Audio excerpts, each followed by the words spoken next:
mystery still remains about whether or not it's the body of a Texas Ranger who has been lost in history for over 150 years. James Coryell was killed by Indians in May of 1836. Our story begins nearly 200 years ago.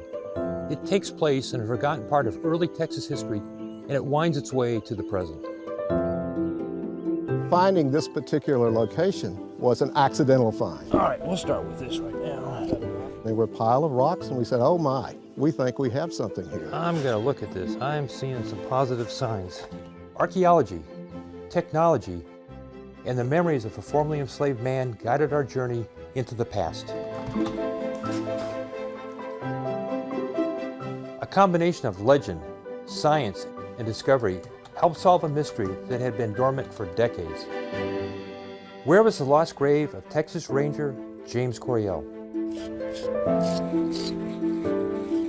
This is something that has meant a great deal to us, making a story come to life.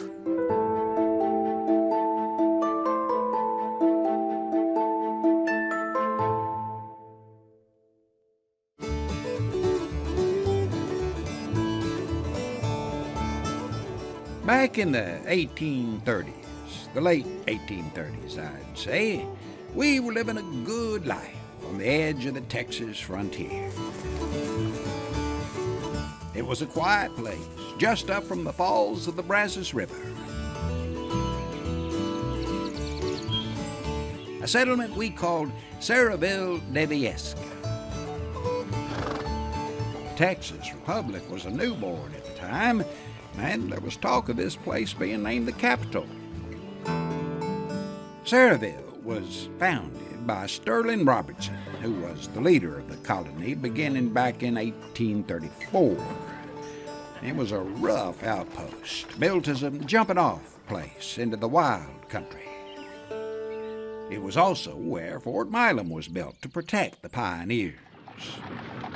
The plan was to bring in 800 families to settle the region. In January 1836, Robertson became captain of a company of the newly minted Texas Rangers, and our job was to keep the peace, keep the townsfolk safe. We were men who looked for adventure and freedom along the edge of the frontier. We rode like vaqueros, and we fought like the devil.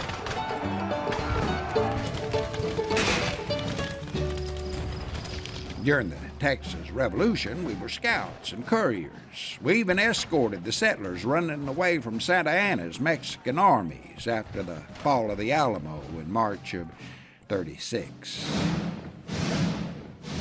By 1837, a year after we defeated Santa Anna at San Jacinto, there was about 200 folks living in Saraville, mainly farmers. Like most of us, they were coming to Texas looking for a better life.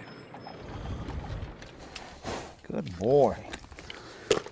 At that time, Robertson's colony had its own company of soldiers at the fort, and we Rangers were a tight-knit group.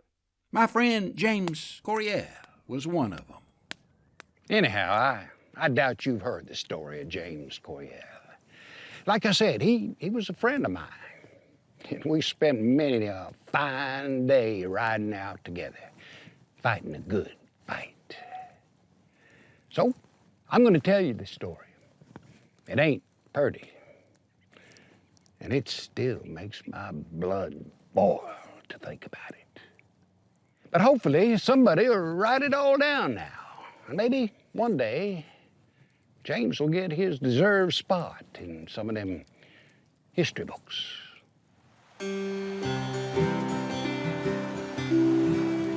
Coryell was a restless type, a man who spent his life pushing the frontier forward to new horizons. He was a frontiersman, a marksman, and a brave soldier.